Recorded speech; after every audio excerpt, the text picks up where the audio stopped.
સુરતમાં ફરી ચડ્ડી બનિયાનધારી ગેંગ સક્રિય થઈ હોય તેમ લાગી રહ્યું છે। સુરતના છેવાડાના કહેવાતા ડુમ્મસ વિસ્તારમાં ચડ્ડી બનિયાનધારી ગેંગ રાત્રિના સમયે ફરતી કેમેરામાં કેદ થઈ છે, જેને લઈ સ્થાનિકોમાં ડરનો માહોલ જોવા મળ્યો હતો। તો નાઇટ પેટ્રોલિંગ કરતા પોલીસની કામગીરી સામે શંકાઓ ઊભી થઈ રહી છે। સુરતમાં ગુનેગારોનો આતંક રોજે રોજ જોવા મળી રહ્યો છે, ત્યારે ચડ્ડી બનિયાનધારી ગેંગ રાત્રે ફરતી હોવાનો વિડીયો સામે આવ્યો છે। સુરતના છેવાડાના વિસ્તાર એવા ડુમ્મસ ખાતે ચડ્ડી બનિયાનધારી ગેંગ સીસીટીવીમાં કેદ થઈ છે।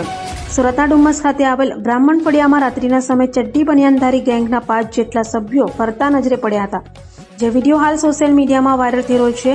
ભારે ડુમ્મસ વિસ્તારના લોકોમાં ચડ્ડી બનિયાનધારી ગેંગ ફરતી હોવાની વાતને લઈ ડર જોવા મળ્યો હતો।